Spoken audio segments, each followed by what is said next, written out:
that was you, Ed. Welcome to Just Chopsing Podcast. And today we're with Rick Parfitt Jr. Rick Parfitt Jr. is a British sports car racing driver, and he's also a musician, I believe. So welcome, Rick. Hi. And welcome, my cousin David. How you doing? Hi, cousin David. Are you okay? Me? Yeah.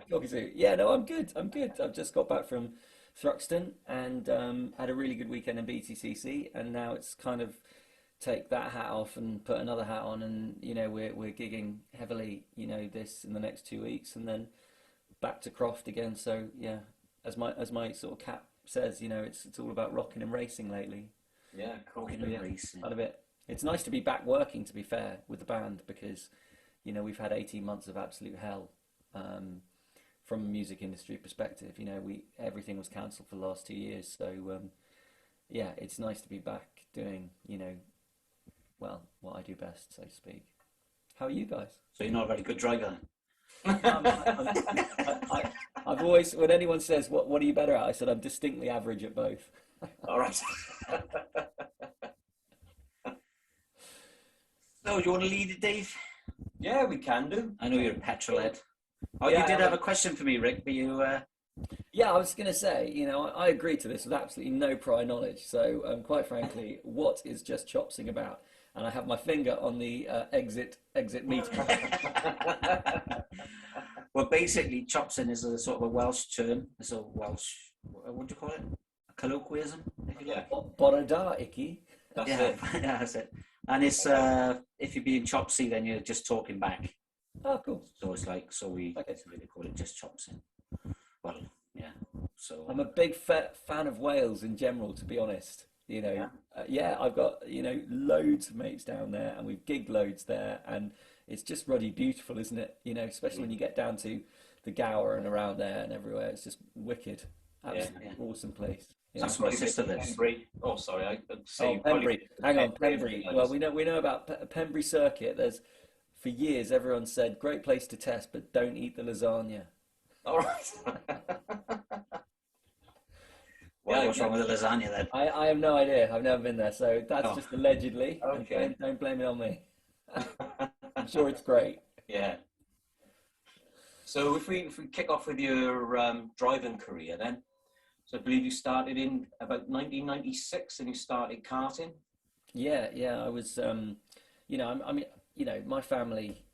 I've always had a love of cars, and I think I inherited that from my dad. We always had loads of cars all over the shop, so I've always grown up around cars and loved them and stuff. But then later on, but it was kind of frowned upon. Racing was never really came into it. Dad wasn't that sort of a dad. He had his own career to kind of get on, and so it wasn't like with a lot of other drivers where their parents kind of pushed them into karting and kind of then tried to push them through. I went to an indoor kart circuit. I started quite late. I think I was about sort of 16 or 17, and I started really late. Just went to a local indoor kart circuit in Weybridge, and just kept on spending all my pocket money, all my sort of savings on that. And then I sort of started to win the little local open nights, and then it got later and later because I was getting through to the final, which is awful. And then, I won that, and my mum apparently was going nuts, going, "Where is he?" And was phoning around my friends, and they went, you might want to go down to the go-kart circuit. And so she came furious, and I just won it. And I had this bottle of really cheap whatever Eau de Thames, and I just went, "Mum, for you." I won it for you. And then it didn't work.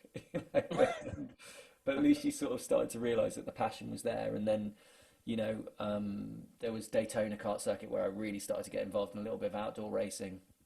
And then I went off to uni a year or two later, and I was coming down every weekend, coming back home to London, and I was basically racing at this indoor place called Spitfire in Felton, which was a real school of hard knocks Sunday night open kart session. You had hard lads there, and there was no quarter given, and that's I guess that's where I really started to learn the craft, because basically there were a lot of fights and stuff that happened at that place, and you know, and so but I started winning, and then I started winning every week, and then they banned me because people were turning up and going, if he's racing, we're not playing. Yeah. I was also very ill at the time as well. I was coping with my Crohn's disease, and so I was very, very thin, which meant I was very light. So I'm not saying it was all talent, because I was probably substantially lighter than everyone else, and so they banned me from that. I ended up joining their outdoor team. You know, I went quicker than their outdoor team, and then I founded my own little team with a couple of other guys I'd met through the indoor karting. We raced for a bit, then I got spotted, and I raced for a manufacturer, Biz Karts, for 7 years, and then that was kind of it, really. And we won Le Mans 24 Hour in '99. I won the Dubai 24 Hour in 2004, I think, and loads of other stuff in between. British Thunderkart champion, and yeah, so that was it then. But cars was always, you know, this unachievable thing, because, you know, it was just too much money, and, you know, my mum and dad had divorced, you know, and contrary to popular opinion, you know, mum and I had nothing, you know, so you know, this was the idea of raising budget to go racing and stuff was just would never happen. So yeah, that's kind of where it all started. Yeah. Tell me if I'm boring you. No, that's cool, man. That's great. It's great. Then Did you get involved with the mechanical side of it as well? So when you had your own team, did you get involved in that, or did you have guys with? Oh God, no. To this day, if ever I'm seen near a spanner, everyone says just put it down. There was a couple of times when I said, "Oh, I'll do the front stub axle. I'll do the front." And everyone's like, "No, just don't. Just put it all down, because you know it would just end up falling off." No, I'm of the Jeremy Clarkson. You know, you press the button, it fires up, whatever, and magic happens. So yeah, I just wanted to go fast. So yeah, then years later, in 2010, I was invited to Silverstone Classic to race in the celebrity race. You know, when by Fiat had like 10 or 12 Abarths that they've made, Fiat Abarths that they'd half sort of made into mini races. Yeah. And I think it was Heston and a few other people who were in it and stuff. And there was one really good racer who was actually in it. You know, Neil, the drummer from Travis, who's a really good mate, but of course he's raced quite a lot, you know, LMPs, and he owns a Lola, and, you know, he's a proper racer. And the various other people, but, you know, so, and all I'd done is karts, you know, so I got in this thing and stuck it on pole, and then won it, and thought, cars are quite cool, aren't they? So I got invited back the following year and won it again. Then they banned me from that. I keep getting banned stuff. And then basically Lawrence Tomlinson from Ginetta, who was a friend, said, "Right, why aren't you in a car?" And I said, "Well, you know, I can't afford it. You know, I'm just a normal person. I've got a day job." And although at this stage I just left my day job and had, you know, I used to work for Autosport magazine, selling ads, you know, and I was with Haymarket for 12 years. So all of you have been to like Autosport International, you know, at the Birmingham at the NEC and stuff like that. I used to sell the stands on there and stuff to all the people. And so I did 10 years of sales, and then went, "Hey, I'm off to be a rock star." And they were like, "Of course you are, mate. Good luck. See you in 6 months." And luckily, you know, it sort of worked out. The band took off, and, you know, in our world, because obviously we didn't go commercial. I wanted to put the best event band together, you know, so I went a route which people frowned upon originally, and now everyone loves a corporate, you know, especially all the big artists as well. They love a corporate because it's, you know, you get paid well, and they're good to do. So, but we've established ourselves quite, you know, at the top of that game. So that's great. But in those days, so yeah, Lawrence said, "Why don't you get into..." It was my birthday party, I think, and we'd all had far too much to drink, and he just went, "Happy birthday, you're going racing next year." I said, "Well, what do you mean?" He said, "I'm going to put you in a GT5 car, you know, do a bit of PR and stuff around it, and bring a little bit of money for crashing." And I was just like, "I'm not going to crash." If I knew now what I didn't know then, oh my God, I would never have done it. But I did, and that's how it all started. And then, yeah, went into GT5. I thought everyone didn't take me seriously, but as soon as I got my head around it, I was starting to push, and then, you know, had a couple of really decent results, and then 2012 begged, stolen, borrowed from friends and stuff, and got a budget together and started to take it all a bit seriously. And the rest kind of flowed from there. 2013 went into GT4 with what was my rival but my teammate at Piranha Motorsport, Ryan, and of course no one saw us coming, and we promptly won that, which was great in our debut year in GT4. I defended the title in 2014, but we had lots of mechanical failures. Should have won it again with Century, and we came fourth, but that wasn't bad. And then 2015, I joined Ginetta Factory GT3 squad, which was an amazing thing to be able to do, to get into a GT3 car. I thought this was all completely unachievable. And then obviously that car had its flaws, and but we showed a lot of pace when it was running. And then I got the call from Stuart Parker and Bentley, and then that's when it all kind of took off. We've got this young lad called Seb. He's a nutcase, but he's brilliantly quick, and I think you'll get on well with him. Obviously, good Welsh lad as well. Yeah, okay. I seem to only win with Welsh because Ryan Ratcliffe is Welsh as well. So I only win if I've got a Welsh teammate, So it's become a thing, right? And so yeah, Seb and I just gelled immediately, and we fired a warning shot in 2016, turned up at Brands Hatch. No one really rated the Bentley in those days. And we turned up and stuck it on pole straight away. And we were robbed of a victory in that. But then obviously through the year we were still gelling and getting used to the car and everything, and the team was getting used to us. And then obviously in 2017 it all came together, and we won it. We won British GT. So it's the first domestic title for Bentley GT3 ever. So we gave it its first domestic pole, its first domestic win, and its first domestic title. And I'm very fortunate that I've also given both Gen 1 and Gen 2 cars their first domestic wins, and so that'll always be in the history books, I think. Yeah, that's pretty amazing. Perspective. So from someone who started quite late and was just as what everyone thought of as a rock star's son, I kind of done all right, really. Yeah. Anyway, there you go. Is everyone asleep yet? I don't know. No. David's an eyes petrol head waking you. The Ginettas, I don't really know an awful lot about them. Are they rear wheel drive? Yeah. And you got to give a lot of kudos to Lawrence, because a few years ago, if you remember, all the grids were dying, because the people weren't coming through because everything was too expensive. Yeah. So he basically created Ginetta Juniors, right? There was nowhere like 14-year-olds could go racing on a well-known package, and so all of a sudden you can go racing. Your kid can go racing properly in a car with shifting. So these kids are learning to drive, and it's still to this day, it's one of the best series to watch, isn't it? When you're watching BTCC, and I always tend to just watch, before I was in it, obviously, I just watched the touring cars, and I'd watch Ginetta Juniors because it was carnage and brilliant, and these kids, it's like driving fearless but really well.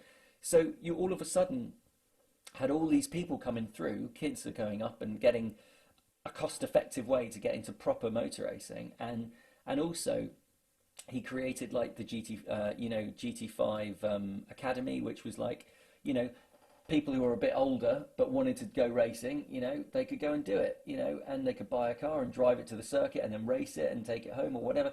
So I think pretty much single-handedly reinvigorated club motorsport in this country. So I don't think he gets the credit he deserves. I mean, he brought, because of everyone, went through that and then got excited and then went into British GT or GT4 or whatever else they wanted to do. And the kids went into like the single-seaters and everything else. But they wouldn't have done that if a lot of them hadn't come through these formulas which he created. So, I think he completely reinvigorated motorsport, to be honest with you. And I was just very lucky to be a little bit part of that, I guess. Yeah, it's cool, isn't it? Because I know it's like, I'm a massive Formula One fan. And I know how expensive it is. Well, I don't know how expensive it is, but I know it's really expensive to get in there. And as a driver, all of a sudden you see these new drivers appearing on the track, but their dads are billionaires driving. So, that's kind of like Lance Stroll he's driving now. His dad's a multi-billionaire. You've got Mazepin, exactly the same. So it doesn't seem to be a bit like Lewis Hamilton. He came. We're opening a can of worms here. Like, are all the best drivers in the world in Formula One? No. there are equally talented people who didn't make it, you know, and I know several of them. I'm not going to name names, but I know several who had their shot but just couldn't get there because of budget. And you know, through the years, I mean, there's loads I could name, you know, but that unfortunately, I don't see how there's ever going to be a solution, because, you know, it costs a lot to run a race car in any formula. So unless the team have it completely sponsored and they have the beautiful luxury of being able to bring whoever they want in the car, which nowadays, sadly, in any formula just isn't the case, you know, there's always going to be that catch-22. You need to have the talent, but you also need to have the money to get into the car. And that's unfortunately the way it is in motorsport at the moment. I don't know how it can be resolved, but, you know, it's kind of difficult. Yeah, it's a bit like tennis, isn't it? Well, it's nothing like tennis really, but, you know, the kids coming through are usually the kids of rich people. Is that right? I don't know. Right. But you would think that tennis is a little bit, at least you could start out playing in the park or doing stuff like that. With motorsport, you can't. So even the cheapest form of going down to your little local kart circuit, you know, it's going to cost you 50 quid a session or something. Yeah. So even at the cheapest sort of way, it's still expensive, you know, and it's a shame, because I bet there's so much talent out there, and you some of it will just never get noticed. Yeah. Maybe I'm immensely untalented, and look what I've been able to achieve through just a bit of graft. So it's all good. Well, like you said, you were really lucky to being picked up, you know. Yeah, I was. Yeah, absolutely. But at the same time, you know, still nowadays, to get the drives now, everything was run on sponsorship. Even when I was with Parker's, you know, I still had to bring sponsors to the car. Yeah. And so every year is a struggle, and you know, and it's been very, very close, you know, to even get into the cars sometime. And, you know, you're in by the hair of your teeth. This year in touring cars, it's so difficult to raise my budget in a pandemic, you know, where so many companies have had to lay people off or put them on furlough. How can you ask them to then spend money and put their advertising on the side of a race car, you know? So it's a really difficult time, you know. So I scraped into touring cars. Is that something you do yourself, Rick? Do you contact this company? Yeah, 100%, absolutely. Yeah. You know, my wife and I work as a team, always have done, and we put good packs together and just, you know, graft. And there's a lot of no's. It's just like the music industry. You get a lot of no's, but, you know, you just might get a couple of yeses, and that's what you've got to keep going. You mustn't get demoralized by it. You've got to go out there and make it happen. And that is the best bit of advice I could give to anyone. And it's like in life, isn't it? You know, if you really want something bad enough, then you'll make it happen by hook or by crook, you know? Yeah. I didn't realise that you had to get your own sponsors. That's a bit... Oh, yeah. 100%. Yeah. It's a bit mad, isn't it? And everyone does, you know, and it's, you know, and the obvious companies get probably hit by 10 or 15 race drivers, you know, all trying to vie to get money off them. So it's, you've got to try and think a little bit, you know, left of centre, you know, and luckily, you know, my two worlds work quite well together, because my band gig for a lot of big companies over the world, you know, and as a result, sometimes, you know, we get friendly with the directors and things like that, and, you know, and a lot of it has cross-pollinated, where they go, don't you race as well? I'm like, yeah, I do. And they said, well, we're looking to do something. And so, weirdly enough, most people who've sponsored me over the years have been people I've met on gigs. That's good, though, isn't it? It's good. Yeah. You've got to take a checkbook when you go to the gig. Okay, their checkbook out. Yeah, you're not buying a T-shirt at my gig. You're fucking sticking a name on the side of my racing car. That's when we rock and race, mate. That's what it is. The two do work well together. That's what it's about. Yeah. You do see it.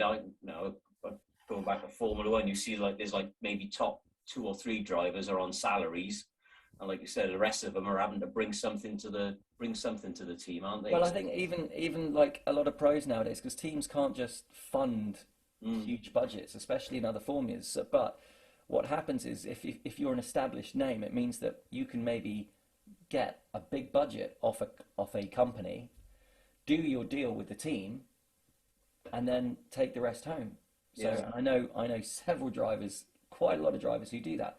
They over-sponsor, because that's the whole thing, and then you make your living by doing that. So you get your budget as low as you can from the team, and then you try and raise as much money as you can, and then whatever's left over from your from that is what you take home. And some drivers are doing really well at that, let me tell you. So that is the course of action nowadays. You know, the idea that you just sit on your talent, if you're a really talented driver, and just go, well, everyone should be coming to me and telling me what's... Those days are over. There are too many good drivers. You might be exceptional, but a team will most likely go with a good driver with a good budget, as opposed to an exceptional driver with no budget. Yeah. Yeah, it was tough. It's interesting, isn't it? Yeah, it was tough. Yeah. So what's it like in British tour car racing there? Because obviously, you know, you've got multiple manufacturers in there as well. So that must be pretty interesting and good fun. It is. It's. I would describe it as a bar fight. Okay. That's basically what you do. You smash your bottle as you go out onto the grid, and as soon as those lights go off, you just go in swinging. Yeah. Because that is how touring cars is. I've never... The difference between, like, so I've come from, obviously, you know, 10 years of GT driving, where you race hard, but of course you have to bring a car back to your teammate. So there is a certain mentality that is part of that racing, okay? And but all of that sort of thought process goes out the window when you're in touring cars, because it's 16 laps. If someone leaves that much, they'll just go in and do your door. You know, it is just frenetic. And up until the last weekend, I've had a bit of an issue with it, because I'm just getting hit left, right and centre, you know, and the car's coming back destroyed, you know, and every single time. And you know, when you're going around places like Alton and Knock Hill, then there is nowhere really to overtake. So the only way to overtake is by smashing people out of the way and having contact. So there's just loads of contact. And the thing with touring cars is if one thing happens, you could go from a really good position and just drop back, because another thing will happen. And all of a sudden you're part of an avalanche of attacks, and you know, suddenly you're like, what's just gone on? And it's hard. It's really, really hard. And I said, everyone asked, well, what's it like from GTs to come across? And I'd say it's completely different. The cars are chalk and cheese different.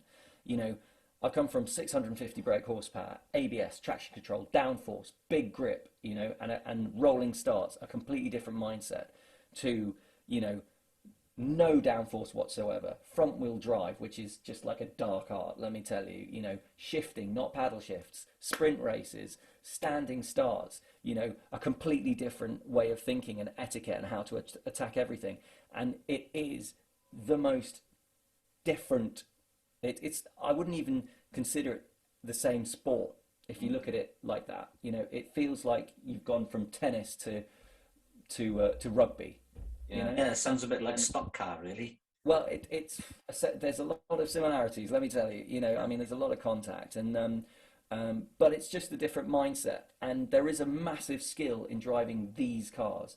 You know, just because you're successful in GT doesn't mean you'll be successful in touring cars, because they handle, and the way you have to drive them, so differently. You know, I wouldn't even look at a curb, a big curb, you know, in a GT car, because the car's so stiff and it would upset the airflow and you'd be off into a wall. Here, you don't just take the curb, you take all the grass on the other side as well, you know. And someone said to me before, and I won't say who, but a touring car he said, right, forget everything you know in GTs, right? Look at a curb and then take what you think is taking the piss, and then double it. Like, what? You know, and so all of these things, you know, everyone said the first year, mate, you're going to get bullied, you're going to get bashed about. And, you know, I'm going, oh, yeah, but I'll get into it. And then, I mean, I knew it was going to be tough, but I didn't know it was going to be this tough. It is so hard. And I defy anyone, you know, that they say, they look at you, like, for instance, Thruxton, I had one of my best, I would consider all I've said is I want to have progress, you know. As long as I can show that I'm progressing, then that's a good thing, you know. So, this was only obviously my second time back at Thruxton, but we'd never tested there. All I had was the race weekend at the beginning of the season, which was wet, and then a little bit dry, but wet again, you know. And so this was my first time here, like on full dry, you know, set. And so I did it a good lap for me. I went a second and a half faster than I went in both free practices. And I was like, well, that's progress, but that put me 28th, you know, out of 29, you know. And I was like, ugh. And I was really down about it. And they went, yeah, but look at the times. You know, it was 1.6 seconds from front to the back. You know, I was only a tenth would have gained me 4 places. 2/10 would have put me like, you know, 7 places up. It's that close, you know. And then when you think that Tom Ingram, who is obviously probably one of the best touring car drivers ever, he was the fastest out of the Hyundais. He only qualified, I think it was like 12th or something, and I was 0.8 or 0.9 off him. So you've got to, so you put it into that perspective, and you go, actually, I've done all right. Yeah. These guys have been doing it for years, and I'm under a second slower than them. You know, at my second time only at the circuit in the dry, and then the races, because it's a bigger circuit again, unlike Alton, I was able to, for the first time, really start to race like I wanted to race, which is, I don't believe you have to hit people to get past, and I could start thinking and strategizing a little better. And my pace was bang on this weekend, and so I went from 28th to 25th in the first race, and 25th to 20th in the second race, and then the third race there was just carnage. It was 3 safety cars and cars off and restarts, and it was all shuffling, and I held 20th, I went up to 18th and went back to 21st, and then ended up holding 20th, you know. So, but for me, probably my best weekend, strangely enough. So I felt like I'm starting to really get the hang of it. And I had a lot of really good comments this weekend. Other drivers came up and went, Rick, this weekend, you were part of it. You know, you were bang on. The whole thing is a train. Everyone's fighting over tenths. So you're all lapping at the same time. So when you're following each other around, you know, you're all like that. It's all fairly static, you know, once it levels itself out after the frenetic first few laps. And I was in the mix, you know, so it was really nice to come away feeling a lot more positive, you know, now. So yeah, that's touring cars for you. It's pretty hectic. Maybe you should have a go at Indy 500. Oh my God, no! I don't want to go that. Listen, I'm 46. I don't want to go that fast anymore. I've got a wife and a dog. You know, if I was 20 years old, maybe, but you know, those days are over. I'm in the twilight of my racing now. So yeah. Yeah, but you're racing with the greats like Jason Plato and people like that as well. I know. So I went on the internet earlier on. I was having a look to see the guys you're racing against, and I was thinking, hell, these guys, you know, they've been doing it for years and years and years. Yeah, and the reason is because once you can drive one of these quickly, you can't drive anything else. You've got to stay in this because it is such a dark art. And you're right. You know, when I'm driving around and I'm coming, you know, I'm racing with Shedden and Plato, and you just go, what? You know, me, I'm a 46-year-old rock singer, and I'm dicing for position with this guy I respect massively. And weirdly enough, that was on the first couple of races, you know, you just go, oh, I best not do anything, or I best not try anything because it's these guys, you know. And you've got to get that out of your head. You've got to forget what name is on the car, because you'll never make any progress if you start respecting people, because I guarantee you they won't show you any love. No, So you want to give Plato a bit of a rub on the rear quarter and see where he ends up. well, at the moment I haven't got quite close enough to him yet, but I'm working my way up there.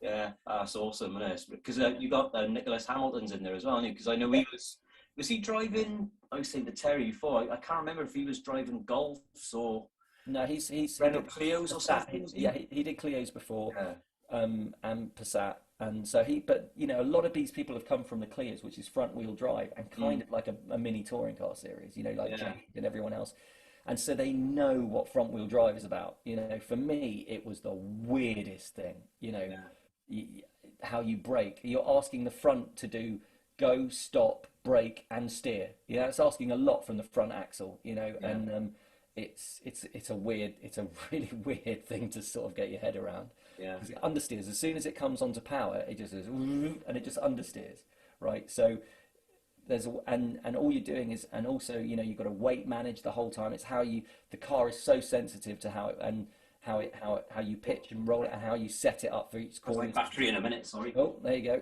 Sorry, it's off. That's all right. So yeah, it's really interesting. I mean, Tom Ingram he put it best. He said, look, you're not really a driver in this. What you are is you're a weight manager. Okay. You know, and the better you do it, the faster you'll go. You know, and that's the best bit of advice I've had, and I'm starting to understand that. You know, so Yeah, that's kind of what we are. Yeah, That's a strange perspective to put on it, really, isn't it? it is. But when you drive them, they really pitch and really roll, and of course we run rear steer, which is another thing I'm not used to, which is you set the car up with loads of camber so that when it flexes, the rear starts to turn. So you've got to learn how to use the rear steer, which is a horrible thing because trust me, you turn in 140 miles an hour and the car starts turning, and you've got to initiate enough without it starting to go into oversteer. It's the strangest feeling, and I'm just still trying to get my head around it, But so this is why when everyone says it's tough to come into touring cars, trust me, it is. You don't just jump in and go quickly. No one does, So, but yeah, it's I'm enjoying it. It's a good challenge. Yeah, sounds good. Sounds really, really good. Yeah, so I think we covered pretty much your racing. Have a motorsport. Boring. Your racing. Yeah, I love. You'll talk to you about it all day, David will. I love it. I love rally driving. Everything is. Well, you're Welsh. You would do. All the best rally drivers come from Wales. It's just incredible. I've never actually been to a rally myself though, because have you not? Not to rally? It's in your backyard. You should be going. I know. I've never been to one, and I've you always traipse through a forest. I know. With your flask, get really cold. I've done it. I've been to Wales Rally GB, trust me, several times. I've stood in the middle of a forest next to it waiting, and you hear the whistle, and then a car comes absolutely flying past and covers you in dirt. It's a wonderful experience. Yeah. Well, years ago, they used to start them in Cumbrae, didn't they? They've, I know they used to go up, Crofts, what was it called? Cum. I think there's a forestry that goes through Cum. Yeah, but they used to start, down the bottom of the stadium where the junction is. Yeah. When I was about 13 or 14, so it's going back a long time. But they had a couple, and they actually started from there. Oh, it was like a stage, like the one that wouldn't have been a stage over there. It was probably like a very start, or they were just. Yeah, it was like right from the start. Because I knew to load all the cars in there, and then they'd be going off. Maybe they were just doing time trials or something. Yeah, it's a good thing. It's a cool thing. It's a cool thing. Yeah, it used to be amazing. I mean, I was only a kid then, and it's like fucking hell. Some noise, like. Yeah, it's like you touched on, Rick, when you said about the best drivers in Formula One, and Kimi Raikkonen went to rally driving, and he was up a tree most of the time. He was very, very rare. He was sat in the car. Yeah. Every time I seen him, he was upside down. I would have hated to have been his co-driver. Yeah, but you got to love Kimi. Kimi's amazing. But don't forget, he's Finnish. And they have also a very long history of rally driving, so he's probably done a bit before. Yeah. So, but Kubica did well. Yeah, he did pretty well, and he did well until he had that massive shunt as well. But, but this is the thing. I see sort of rally driving similar to like super bikes. I think that those guys can't be wired up properly because one mistake and you're into a tree. Or down the side of a crevasse. Come on, that's just scary. That and TT riders, the people who ride TT. Yeah. What are you thinking? Yeah, they are mental. I think there's not much give in the side of a pub, is there? Do you know what I mean? No, definitely not. Anyway, there you are. Yeah, so have we done motorsport then? We've done motorsport, haven't we? Yeah. David, you got any more, Dave? I could talk about it all day because I love it. I don't. Oh, he's going to show you his trophy. I don't mean to brag or anything, but Awesome. That is awesome. There's a few hanging around here. Yeah. Anyway, there you go. They're all there. What's those socks you got hanging off the side of it? They're not socks, they're caps. Well, your wife was hanging a washing on it for a minute. Well, it wouldn't be the first time. It's like my running machine downstairs. Ends up having we're all guilty of utilising anything that's hangable for washing stuff. Let's not pretend. Right, motorsport. What else? Yeah. So you touched a little bit on your illness earlier then. So you suffered from Crohn's disease? How old were you when you got that? You were probably about 13 or 14, I guess. I was younger. I was diagnosed at 9. Oh, right. That is young then. Yeah, and so, obviously in boarding school and feeling iller and iller and iller and in and out of hospital all the time. They thought it was just a tummy bug and all this sort of stuff. It was getting worse and worse. I couldn't eat. I was getting thinner and thinner. Pain. And then I went to Germany and they said I had Crohn's disease. And I went to a university clinic over there, and yeah, that's when it started. And so I was put onto steroids and loads of pills, and I had a tough time in my teens. I was very thin, and socially it was awkward because I needed to go to the loo all the time, and I was in pain a lot of the time, and so I started becoming a little bit insular because, from my perspective, I just felt embarrassed by it all, and and then towards the end of my teens, it was getting really, really bad, and on my 21st birthday, I was in hospital, having had first of my major gut resections, so I couldn't move, there was blood everywhere, and I was all cut up, and I was 5.5 stone, and it's my 21st birthday. This is when you should be setting the world alight, or having and trying to realize your dreams and do all this sort of stuff, and and it gets you into a very dark place, because I thought, this what my life is? This is it, great, and it was a very, very dark time for me, and but after that, I got better for the first time in a long time. And then so by sort of 22, 23, I've always said that's kind of when my life started, and I feel like I might be 46, but in life terms, I think I'm about 10 years back from here, And so I promptly got better and had to get a job.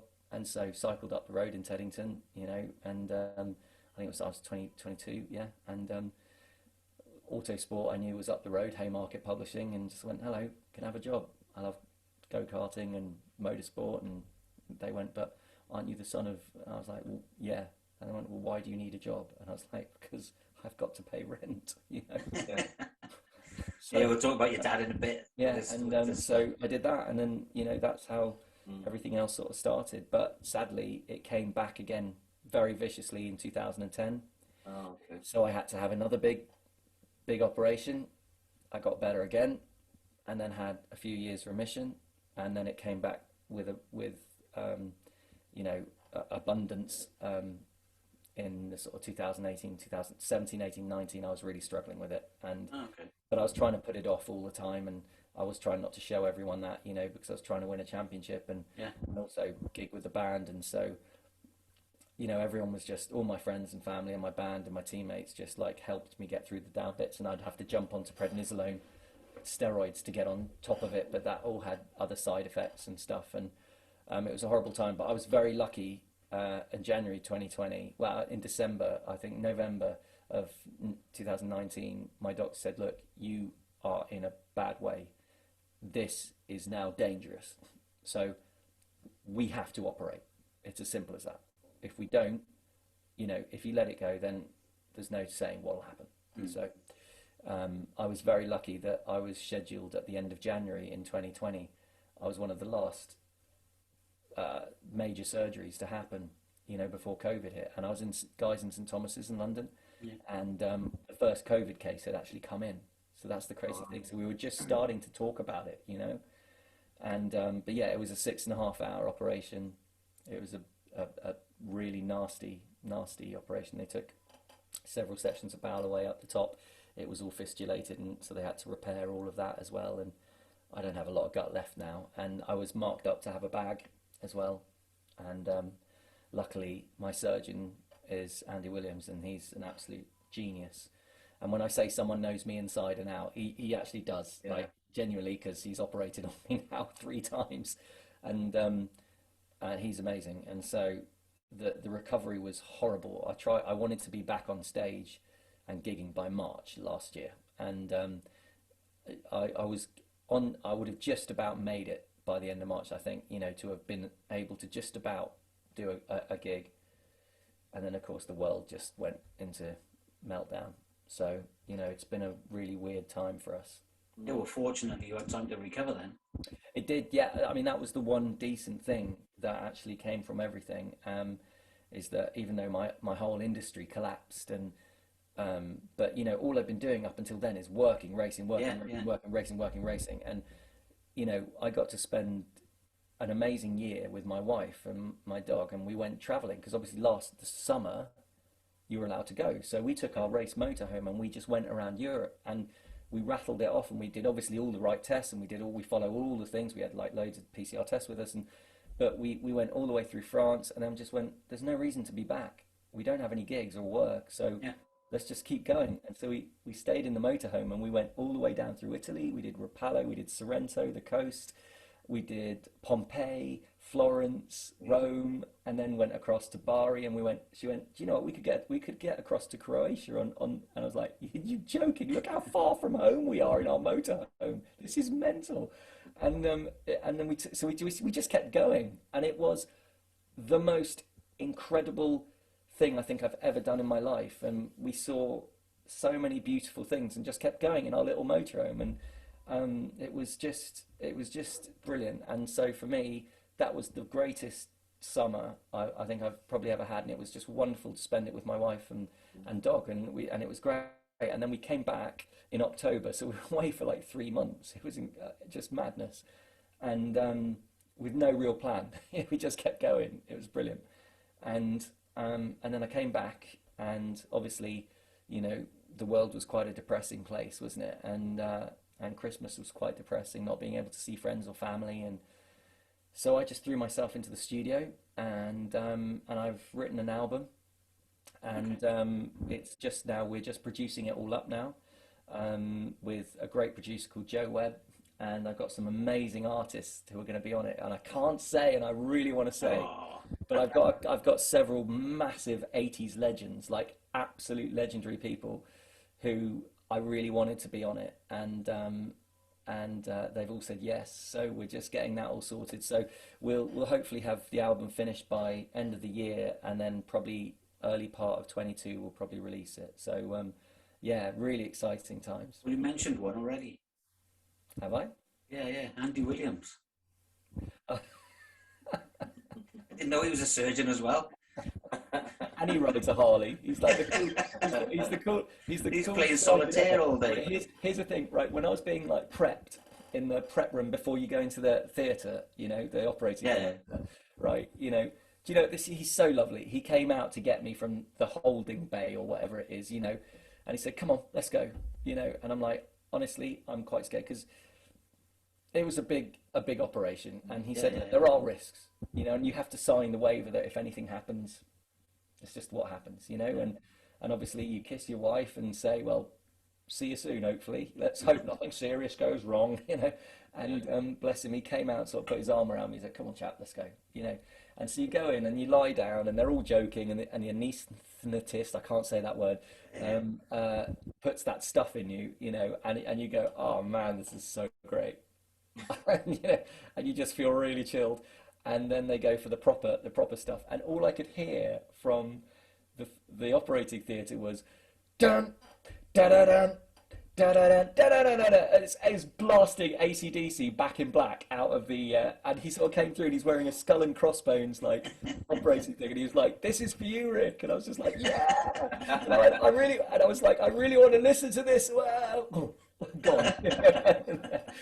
And so yeah, that's Andy for you. He's amazing. Anyway, there you go. We digress. But yeah, so there you know my sort of Crohn's history. And so this is another reason why everyone doesn't know. And so I'm an ambassador for Crohn's and Colitis UK. And so I wanted to prove that, listen, look, I had a day job. I managed just to hold that down, even though, you know, a lot of people don't understand it. They can't understand that you need days off occasionally. They can't understand that you're running to the loo 12 times a day.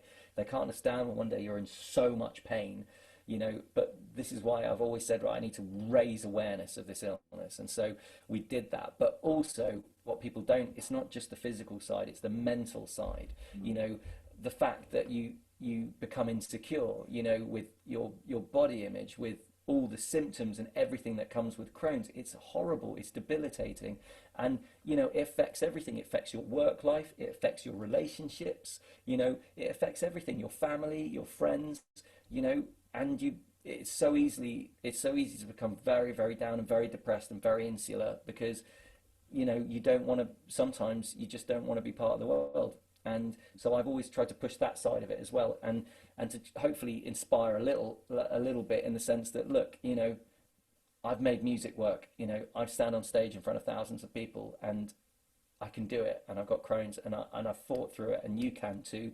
And the same with motor racing. Look, I'm a BTCC driver. I'm a 2-time British GT champion, you know, and I've done it despite this, you know. And so, not that I don't want to go, oh, great, but more to the point of the fact that it can be done, you know. And I've always said that, you know, I'll chat to anyone if they want me to talk to them about it, you know, and I'll always try and take time to hopefully, you know, put a little bit of, you know, positivity into people's lives like that. And if this proves the fact, I run Crohn's and colitis, you know, the logo on my race car as well. And incidentally, there's a bit of a story. Up at Scotland when I was at Knock Hill, and this is the first time I've said this because it was pretty emotional. There was a girl who came up with her husband, and she said, look, I just wanted to give you this. And she gave me a card, and she said, this is from my mum. And she said, and she was like, she was welling up. She said, because we were going to lose her. She didn't want to have the operation because she knew the risks and how big it was. And she followed your story because I posted all these tweets and videos of my progress through it, and the highs and the lows. You know, I wasn't hiding anything from anyone. And she said she watched it and she followed it, and she said without you she would never have done it, and now she's done it, and she's way better. And her daughter was crying, and it made me nearly cry as well. And they brought me like a lucky penny and a keyring with a 4-leaf clover and a penny and a lucky penny from the year I was born, and this beautiful card which her mum had written to me saying, you know, that I'd inspired her to actually help her get better. And that to me was just meant everything, you know. And that's if I can just have that one thing, then that's amazing from my perspective. So yeah, that's nice. Yeah, that's a brilliant story, to be honest. I mean, at least you know that you've touched at least one person, and you've inspired that one person to get better or try to get better, you know. Yeah. But that's really amazing. I've had lots of messages, you know, but you know, from people always saying that. But you know, you sort of go, your inspiration, blah blah blah, you're this and you know, I'm not comfortable with that, you know, because it's not like it's what do you do? Do you just you've been given this? What do? Are you going to sit down and just go, oh well, that's that, you know? Yeah. Or are you gonna just say? And so I've never been like that. It's always been 100 miles an hour. Do whatever you can until you can't. And so I don't think I've done it to be like an inspiring sort of, you know, I wanted to do it for myself, you know, to prove that you can. And if that helps other people, then that's just a bonus. Yeah. But that's also what makes you a great ambassador for the is it a charity or? Yeah, Crohn's colitis. Yeah. But that makes you a great ambassador for the charity, you know. Thanks, man. Well, you know, got to keep fighting. You have, and that is the thing. And I know how hard it can be sometimes, but you know, you've got to keep on pushing forward. So absolutely. Anyway, that's cool. Let's lighten the mood. Yeah, let's go back to the music. RJP band, RPG band. Sorry, I got you. Everyone does that. It's fine. We've been RPG. Loads of people call us the RPG band, and I was like, Jesus, that's bad too. You know, there's been times when we've gone on stage and like, ladies and gentlemen, one of the greatest Eventland super groups you'll ever see, and you're going, yeah, and everyone's going, yeah, and they go, right, please welcome. You're going, yeah, the RJP band, and you go, oh. So close. In excess. Yeah, exactly. So, but you know what? It's fine. So yeah. So what do you want to know? What do you want to know? So you know the album you've written, is that going to be for the no? That's no. Band, or was that separate? RPJ band was literally set up to be because in 2008 when I left my job, I just saw that in event world there were bands that were, you know, you either had like wedding bands or you had famous people. There was nothing really good. Do you know what I mean? It was all really average or really expensive. So I obviously, through my world, knew all the best. And I was singing in London. I was headlining a place called like the Kitsch Lounge Riot at the Café de Paris in London. And things were starting to sort of move that, you know, in that direction for me. And I just went, you know what, I'm going to put a band together with some of these musicians who are amazing, and they all tour with big name artists, because the session world is actually quite small. They all know each other. So one band will go and play behind that artist, and then they'll also go and play behind that artist, and everyone knows each other. Yeah. So I wanted to use some of these great bands and bring a show to like corporate events or functions or festivals, which wasn't just like, you know, playing Superstitious and Valerie and all the, you know, all the traditional stuff, which is obviously all great in their own rights, but just like done to death, you know. So I wanted to bring a show which just fired energy into people, which got everyone going, like as if they were like Wembley Stadium, right? It didn't matter how many people we were playing to. We went on with absolute firing at them, you know, no safe zone here. You know, we're pulling out Nirvana and Metallica and big stuff, because I've always said it's not about what you play, it's about how you introduce it to the audience. And the difference was that I wasn't thinking of it from a perspective of, this is about me, you know.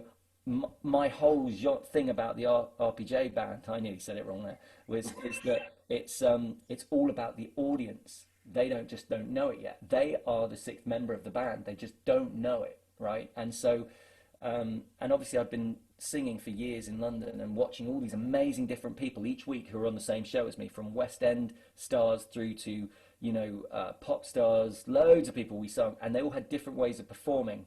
So I just kind of soaked up to see how they got a response. And so everything in our set is cause and effect, okay? It's not just going, oh, that's a good song, that's a good song. It's not about that. You know, we rearrange stuff so that maybe we'll make the bridge longer so that the build to the height is longer. So there's more expectation, so that when you push over the edge, you know, everyone goes, yeah, you know, everything is thought out for this show that we do to get everyone going nuts. You know, and at the end, leave them absolutely just, what has just happened? And then, so that was the aim. And then we started doing that, and it went crazy, you know. And so yeah, and we play all over the world now, you know, and we've played alongside amazing artists, you know. Robert Plant, for instance, my absolute hero, you know. I remember getting a call one day. Hi, is that Rick? Yeah, this is Robert Plant. Of course it is. You know, but no, call back, and it was. And he wanted us, he said, I've heard about you guys and I want you guys to come and do this corporate with me, you know, would you be the band? And I was like, yes, Mr. Robert Plant, sure. You know, it was like one of those Wayne's World moments. We're not worthy, we're scum. And it was great. And so we've done, I think, 3 events with him since then as well. So, you know, it's amazing when we go, and you're just like, this is so cool, you know.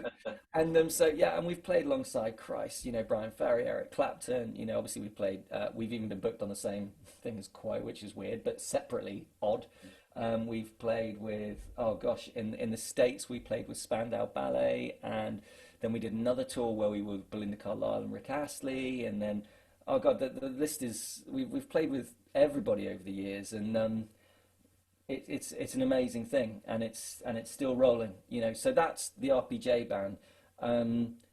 But everyone's always said, why don't you write your own stuff? Because the weird thing is, I've never really wanted to put my head above the parapet, because I always thought that people would judge me just because I have a famous dad, you know. And if I don't sound how they expect me to sound, then, you know, and the music industry is quite fickle, you know. So the weird thing, the lockdown, it gave me time to actually start writing again for the first time in years, and I just wanted to do what I wanted to do. And I'm not writing this for any other person other than myself. I'm not writing it so that to have commercial success. It's something I just want to go, look, I did this, you know.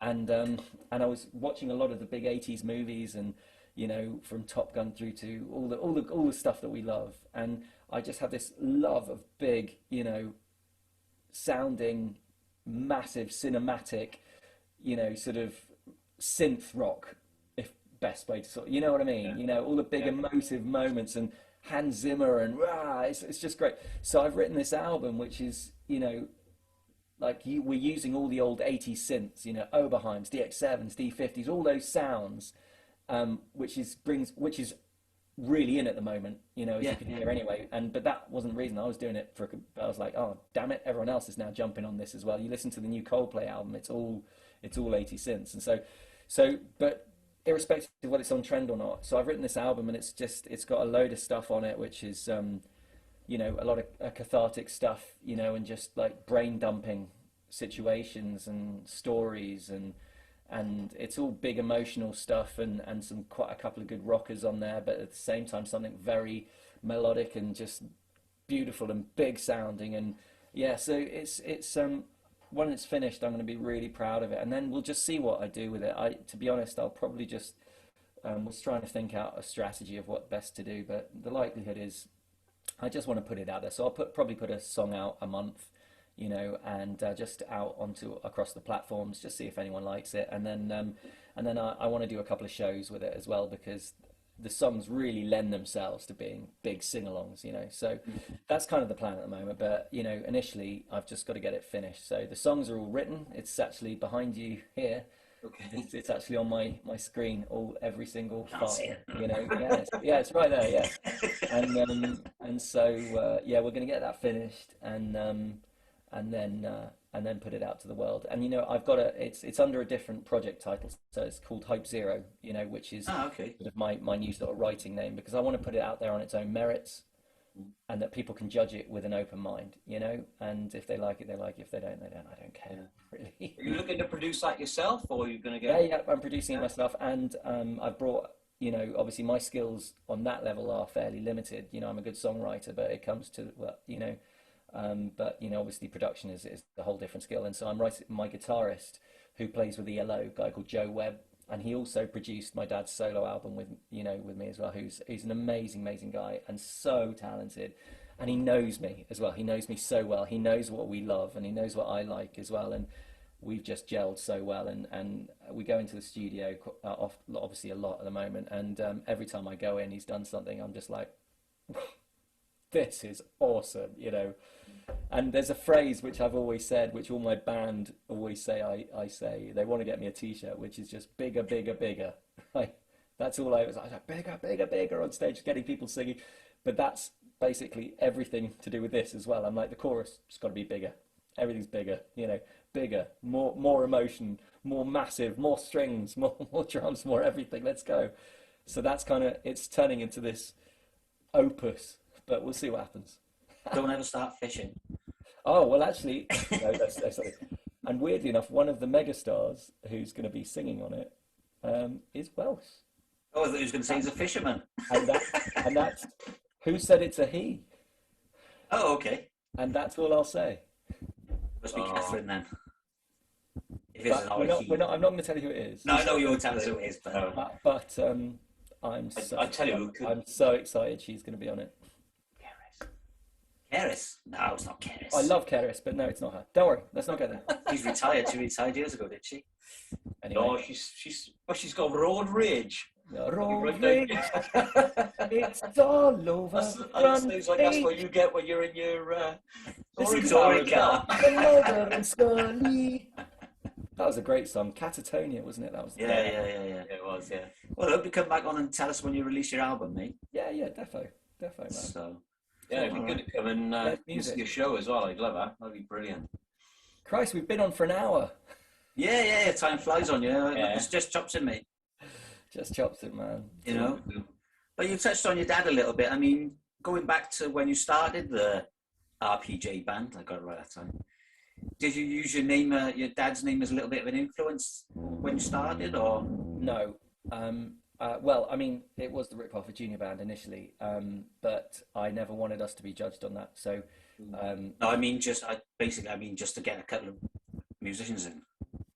No, because weirdly enough, I was working with a lot of them at the nights I was singing at. Right, okay. At the Café de Paris, this night called the Kitsch Lounge Riot. The house band was amazing.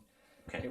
It was made up of the majority of the people who are still in my band now, and like Alex Toff, my drummer, who is currently touring with Belinda Carlisle and Bonnie Tyler and various people like that, and so, you know, and he's played with everybody, Dashboard Confessional in the States, with Robbie, with everybody. Amazing drummer, you know, and Dave Marks, who's the bass player, is incredible, you know, and Tim Oliver, incredible, who was with Get Cake, Wear Cake, Fly, and he's played with Gaga, and, you know, these incredible musicians, and I kind of just took them with me. Right. Yeah, because I checked on your website, and you've basically got two bands on there, haven't you? Yeah. Which, well, I've got squads, because obviously I have to have like 2 or 3 drummers, you know, and I've also got 2 or 3 keyboard players, because they all go off on tour. So My other drummer is a guy called Darby Todd, who is absolutely amazing, and he just headlined Bloodstock with Devin Townsend, but he's drummed with The Darkness and oh god, loads of people, and with he's Jethro Tull, and I mean the boy is incredible as well. You know, I've kind of, with this mantra which I was telling you about, you know, I can only have, I'm honestly so OCD about the band, right? I can't busk anything. We have to be better than everything else. I don't care if we've done the best gig, but we play badly, I'll be annoyed, you know? And the boys all know that what I expect from them, you know, and I expect absolute excellence, right? I know that our clients expect us to be better than everyone else, you know, that's the whole point. But I put that pressure on myself as well, and it's the same and I've said, you know, if we do the best we can do, we will always smash it. It's as simple as that. We have a saying which is every gig as if it's your last, and it doesn't matter whether we've got one person in front of us or 100,000. You know, I want everyone to go, you know what, he gave us everything, right? And if you ever see any of my performances, you can probably see from some of the pictures, you know, it is 110% every single time. You know, I come off absolutely crucified, basically. You know, I'm bathed in sweat. You know, I will give everything on stage, and my band does as well. And that's why all these people who play have the same mindset and are all absolutely incredible musicians.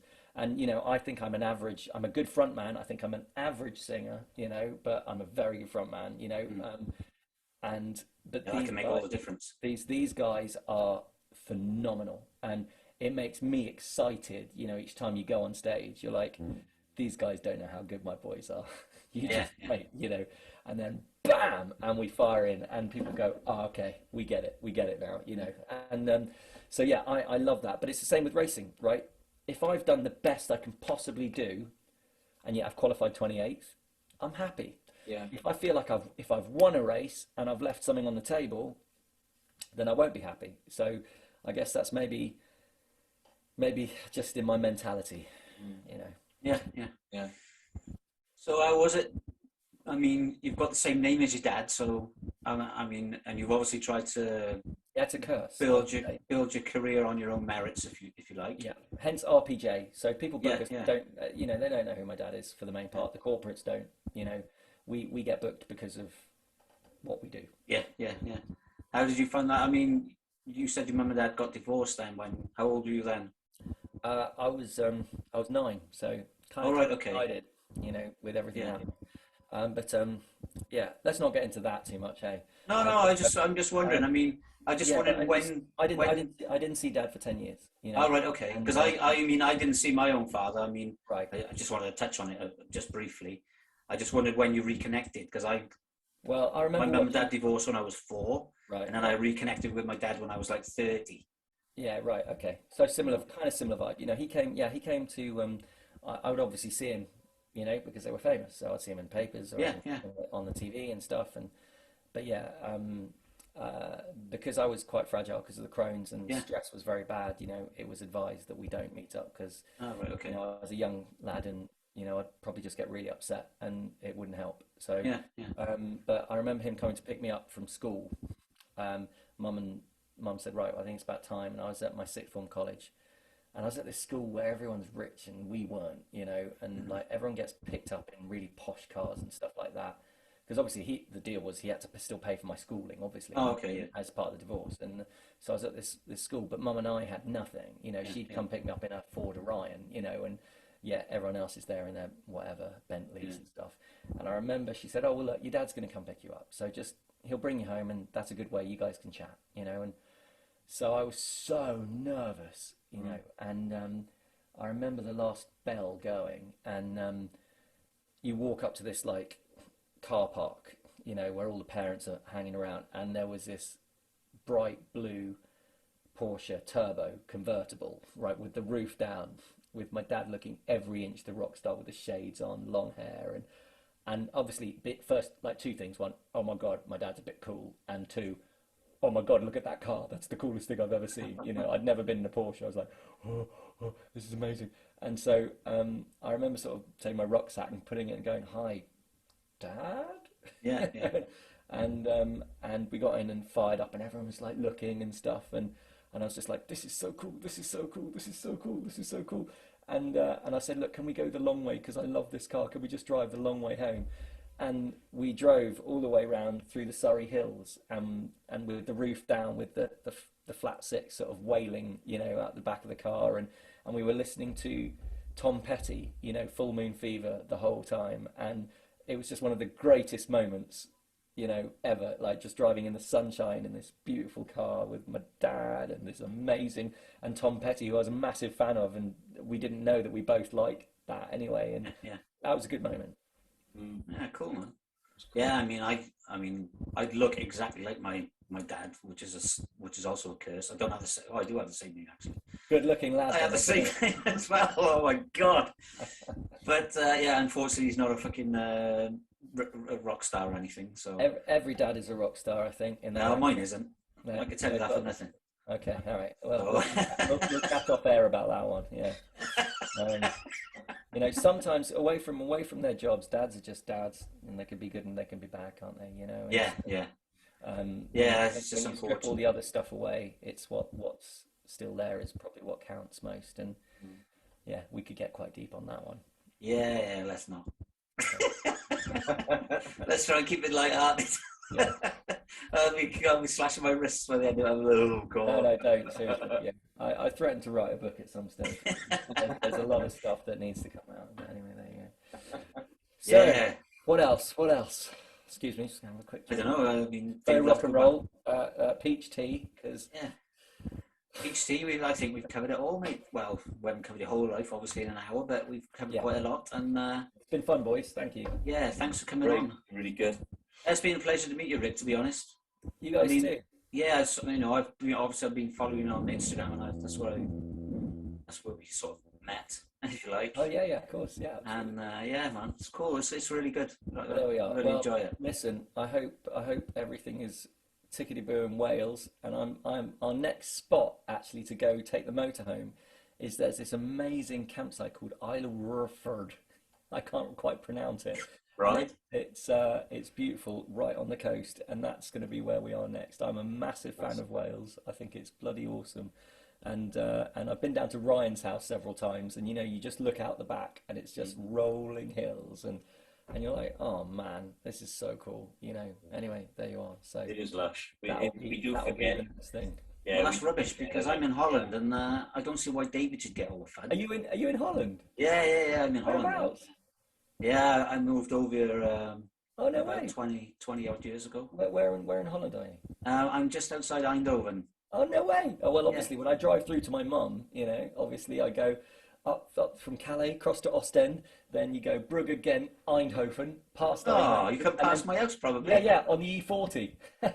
Oh, yeah, that's right, yeah. See, there you go. Oh, mate, you'll have to come in and have a cup of tea next time. I will. I'll hold you to that. Yeah, you will. Don't worry, man. Just email me and tell me when you come in. Right, kids. That'd be cool. I'm out. All right. Yeah. Like I said, it's nice to meet you, and hope to chat to you again. Actually, keep just chopsing, people. That's right. And I'll hold you to that cup of tea as well. Fair enough. Right, there you are. All right. Thanks, mate. It's great. Cheers, Rick. Thanks, man. Okay, bye. There you go. That was good. What a nice guy. Oh, lovely guy, wasn't he? Really nice guy. Yeah. I like his backstory as well, especially with the crohns, and I was an ambassador for the charity and stuff. Yeah. Really inspirational. A really inspirational guy. Brilliant.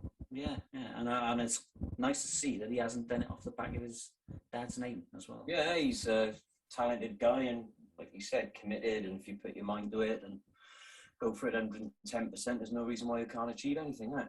Yeah, that's what we need to get Coca-Cola to sponsor this podcast, Dave, so I can give up my day job. I'm up for that. I'm actually drinking a Coca-Cola right now. Yeah, but you're doing it on air for fucking free. We need them people paying us. And it's a cherry Coca-Cola as well. Oh, no, that's not fucking Coca-Cola. Cherry. I like cherry drinks, that. Cherry and vanilla, amazing. Amazing. So yeah, hopefully we can get a Coca-Cola emblem on the side, and then I'll hang anything on the side if it. I didn't realise that they had to get their own sponsorship. Yeah, All lots these of racing race drivers. Yeah, that's mad. Yeah, even at Formula One level, they got to do it as well. I remember, you want to watch the film called Rush, and it's all about Niki Lauda versus James Hunt. Yeah.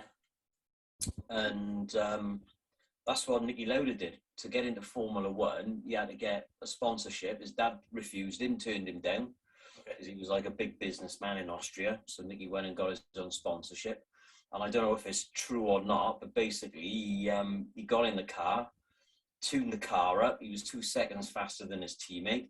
And he said, if you want me to share the information, we rip up the contract and you start paying me like a Formula One driver.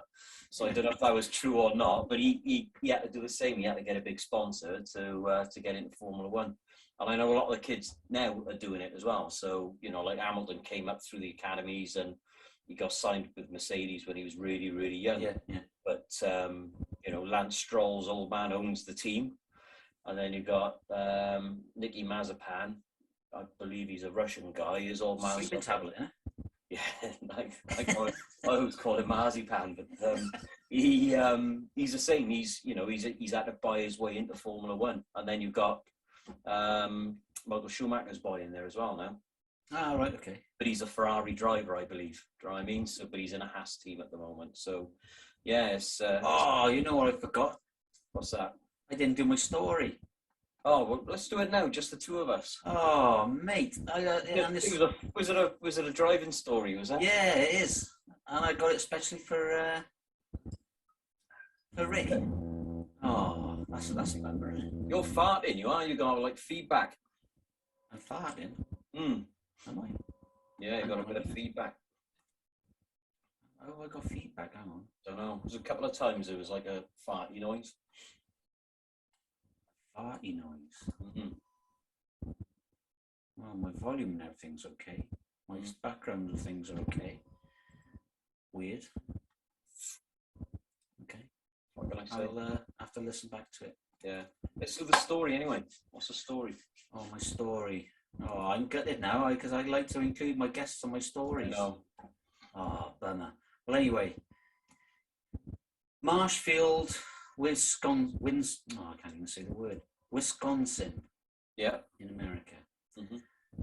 Jessica Nelson of Mosinee pulled into a drive-through in McDonald's in Marshfield, Wisconsin, on Thursday, and she looked at this Buick that was 3 cars in front of her in the drive-through, and there was a cow in the back. Okay.